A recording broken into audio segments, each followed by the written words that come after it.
Sleepers are the name of the game in fantasy football, and some of these guys will absolutely win your leagues. Guys like Puka Nacua and Bucky Irving, who for one, I was in on Bucky Irving pre-draft all the way when he was back in Oregon. I loved him. Now, of course, I missed out on Puka Nacua, but really, who could have guessed that one? He is an absolute stud now. So these are some of these guys who could absolutely win your leagues, and today, I've got 12 guys who I think could potentially have that league-winning upside, and a lot of them are going undrafted. So these are guys who are easy to pick up. Most of them are going to be on your waiver wire, and if you really want to, you can even grab these guys at the last round of your draft. So without further ado, let's get started at number 12. And at number 12, we have a guy who I absolutely love watching. That is Jordan Whittington. He's currently going as the wide receiver 99, which is also undrafted. Now, he is a super deep sleeper, and I'm willing to admit that. He's going into his sophomore season with the Rams, and last year he basically only came in twice to play when there were injuries, and he played around 90% of those snaps in those two games, and he had 12.2 fantasy points and 15.9 fantasy points, but both of those were against top defenses against wide receiver in fantasy football. Now, he also came in week 18 and played 47% of the snaps and absolutely torched the Seahawks with 86 yards on only 3 receptions. Now, he is a super deep sleeper, and I by no means would actually have him on my roster unless there actually was an injury, but he's a guy that you want to keep your eye on the waiver wire,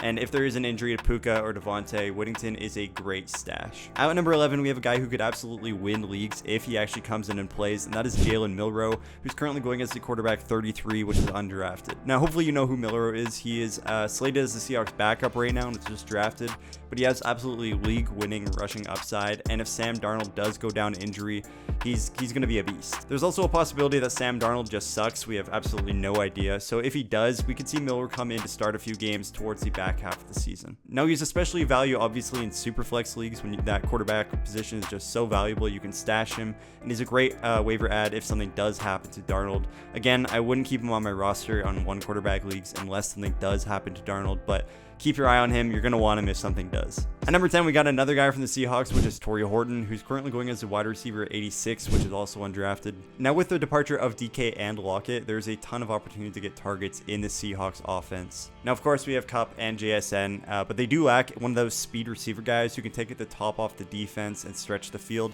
and I believe that is where Horton does have his opportunity. Now, he's by no means a locked and loaded fantasy asset, and he could just absolutely be nothing, but he's a guy that I would keep my eye on to see what he could do and really if he's going to have any potential. And he's looked great this offseason, especially in the preseason, so if you want to grab him really late, if you have a very deep league, then go ahead, but I would just keep him on the waiver wire and keep my eye out. And at number 9, we have our first tight end, which is Jatavian Sanders. He's currently the tight end 31, which is also undrafted. Now, behind Tet McMillan or T-Mac, however you want to say it, this is basically a toss-up for who will be catching the ball on any given play. Now, Sanders has looked great this offseason, and he's been reported to be one of the biggest training camp standouts and one of the best targets for Bryce Young, so that is exactly why I'd be targeting him super late in drafts. Right now, he's currently a tight end streaming option, so I would just keep him on my waiver wire and grab him if you do need a tight end to stream, whether that be because of injury or because of a bye week. But I'd keep my eyes on him because if things do go right, he could become a sneaky starter and have some consistent double-digit fantasy games. And especially at the tight end position, that's just a valuable guy that,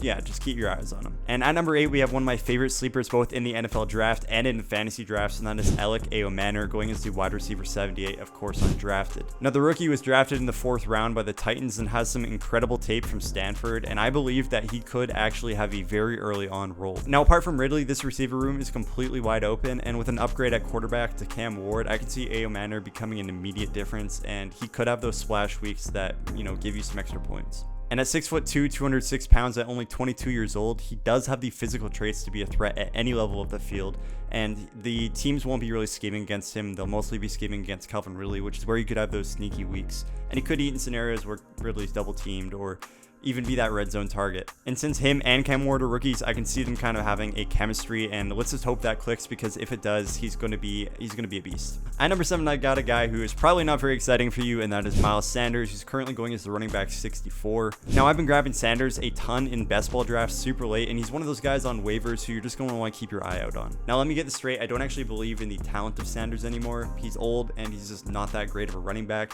but he could be the Cowboys starter. Early on reports for the Cowboys have actually had him slated as the running back 1.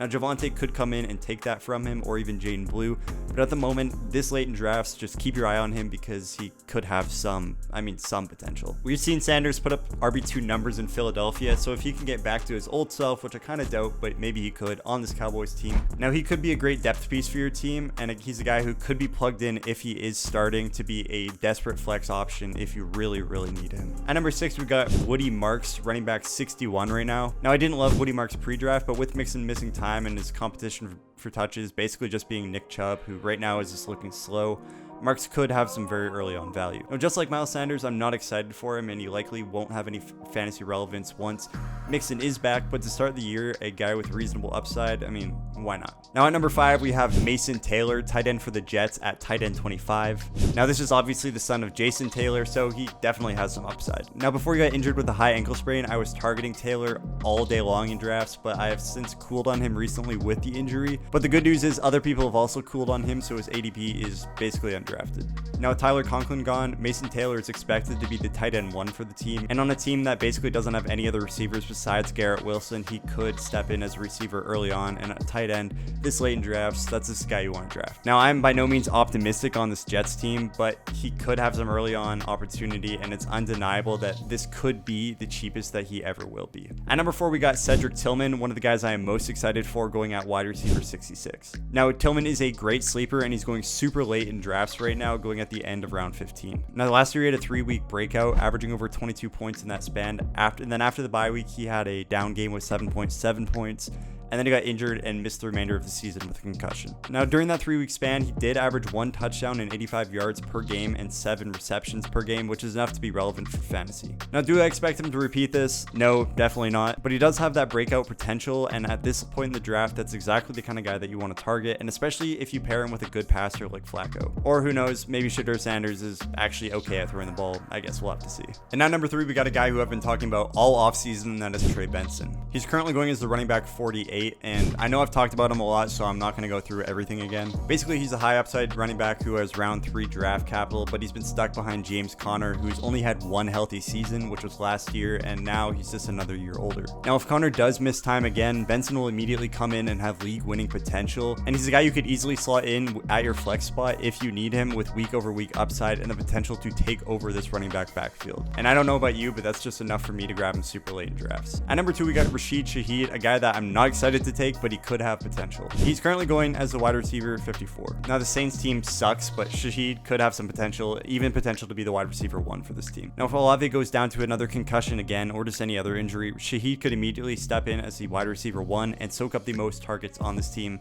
maybe aside from Alvin Kamara. I'd be willing to bet that Shaheed actually outperforms his ADP, so at this point in the draft, he's a guy that you could take, especially with a little bit of upside. His price is very good for the potential that you have with him, but again, not the most exciting pick. But at number 1, we have the most exciting pick, and for me, that is Jaden Higgins. He's currently going as a wide receiver 50, which is just nuts. Now, Jaden Higgins was one of my favorite sleeper prospects at wide receiver, and obviously the Houston Texans agreed with me because they took him 34th overall in the NFL draft. He has a 6'4" frame at 215 pounds, which makes him basically Nico Collins, and he's already slated as a week 1 starter for this team, who just lost Stephon Diggs and Tank Dell, so there's a ton of target opportunity. Now I think he could step in as the easy wide receiver 2 for this Texans team behind Nico Collins, and when Nico Collins is actually schemed against, or maybe he's doubled in coverage, Jaden Higgins could eat. And if anything ever did happen to Collins, God forbid, Higgins immediately becomes extremely valuable, with the potential to become the number 1 target on a team that will be passing the ball a lot because the running game is just really banged up right now.